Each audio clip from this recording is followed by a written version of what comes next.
Welcome to the Writer Reads The Strays of Lunar One, Book 1, The Unwilling, Chapter 20, Revelations and Escape. The shuttle was warming its engines when they arrived, and the Mercs escorted them on board. Oliver's feeling of unease grew worse when he and Lewis were shepherded into separate seats, a Merc on either side. "What's this all about, fellas?" he asked, glancing at the distance between him and the changeling. The sergeant cocked his head. "What's the matter? Having second thoughts?" Oliver made himself slump back in his seat. "No, sir, but I was wondering why the separation." "Standard procedure. We don't know how space savvy you are. This way we can make sure you get all the support you need." It sounded plausible, and would have been enough to get him to relax if he hadn't smelt the faint change in pheromone that meant the man was lying.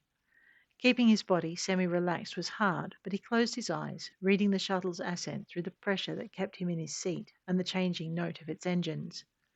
He only hoped Lewis was willing to follow his lead, because they were in trouble for sure. How deep was the only question left to answer. At least none of the men were holding guns on them. They were all still trying to maintain the appearance of concerned escort rather than prisoner escort. The difference was a subtle one, but it was there. "If you'll follow us," the sergeant said, leading the way out of the shuttle. The others grouped around them, and Oliver struggled to keep the understanding from his face. The guys were trying real hard to act like they were looking after them, but they marched the wrong distance away, and their faces said they were waiting for a single hostile move. Oliver worried that Lewis would pick up on their tension and react, but the changeling didn't. Instead, he looked around, hiding his interest behind wide-eyed amazement.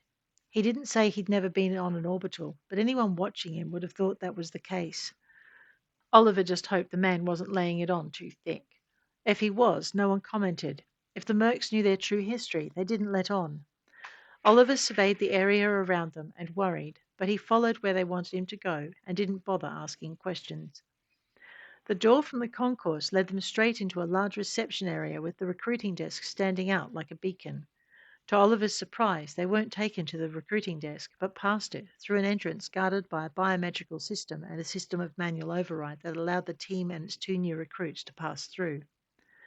Handy to know, Oliver thought, wishing he'd understood the code the sergeant had entered as their reason for visit.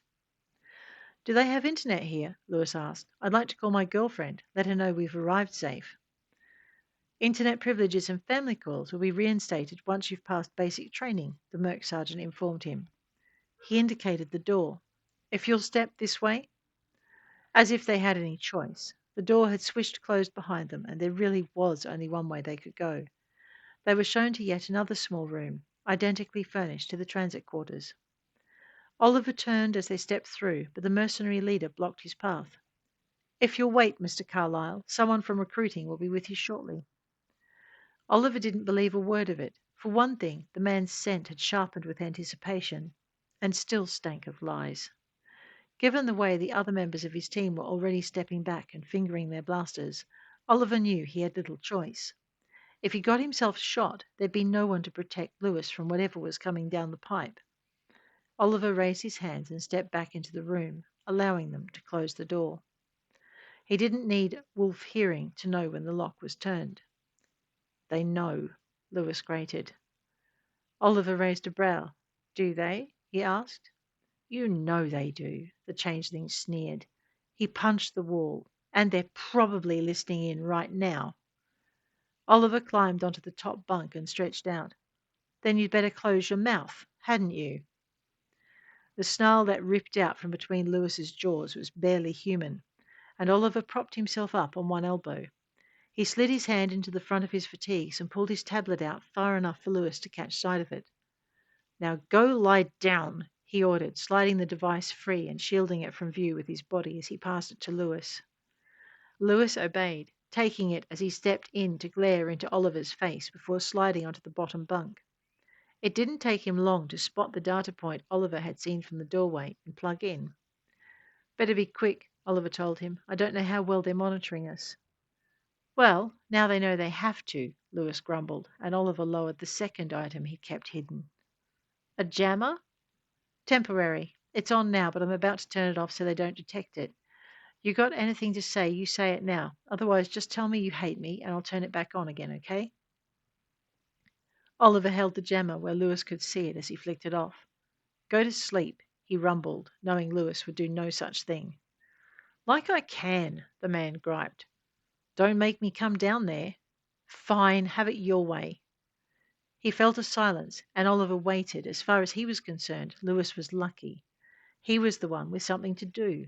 All Oliver could do was wait and listen, and there was no sound coming through the door. He startled when a voice spoke in his head. Don't say anything, Florey ordered. I saw the debacle with the boarding party. Harper and her captain kept me updated. I also caught the transmission Lewis made to his girlfriend. That was ill-advised.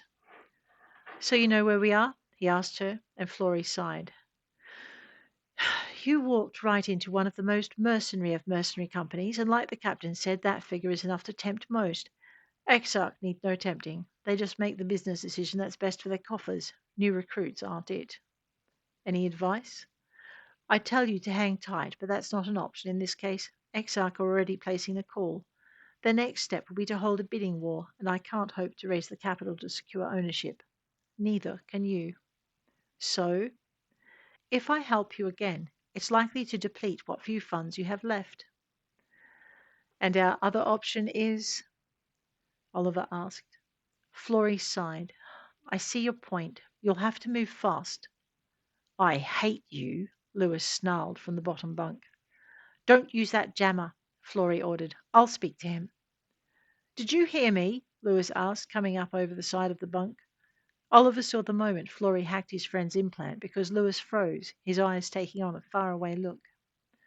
Oh, he said more quietly. Oh, well, if you put it that way. He slunk back onto his bunk, pulled the jack and tablet, reversed the battery, and plugged the jack into the power outlet. Sorry, man.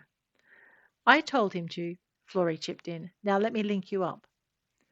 It didn't take her long to establish a connection between the three of them. Do I want to know how? Oliver began, and Florey cut him off. No, you really don't, but I'm afraid you won't have much privacy until you get someone to undo what I just did. And that was? Honey, if I tell you, I'd have to fry your implant and the few grey cells you have. So no. Now, as I was saying to Oliver, you've joined Exarch, she began, as Lewis linked into the conference. And they've sold us out, he interrupted. I know, Oliver told him. Now hush, I've given Florey permission to drain our bank accounts to get us out of this situation and to where we need to be. Alpha 9, Florey confirmed, answering his unspoken question. Firstly, because what Xanor Blue are doing is now known to them, and secondly, because the lupar won't give you up to humans.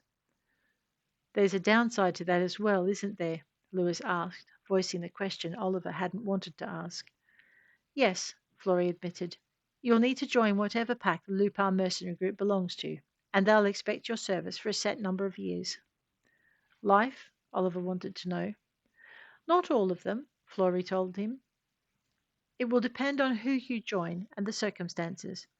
They will not allow rogue wolves to roam Alpha 9. Now, are you ready? All our savings? Lewis asked.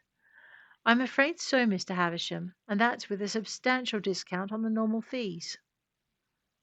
Why? Lewis asked. Why? Florey repeated. Because I am a business and not a charity. No, why are you helping us at all? He asked. Why didn't you sell us out to Xanol or Ravelin? I have my reasons, and you'd do well to let me do my job, or you won't be going anywhere, and I won't be getting paid, and that would upset me greatly. I'd rather not see you upset, Oliver assured her, and hoped Lewis would take a hint. When the changeling remained silent, Florey continued.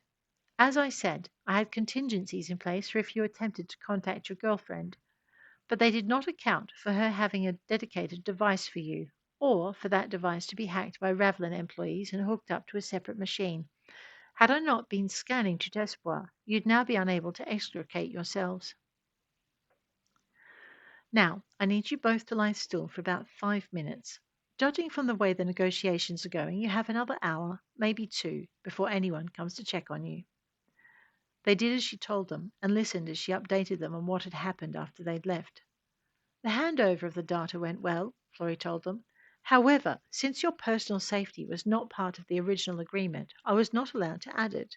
Business laws do not allow for the deal to be changed after the fact, not even for a reasonable request such as that. Your Charlotte learnt a valuable lesson.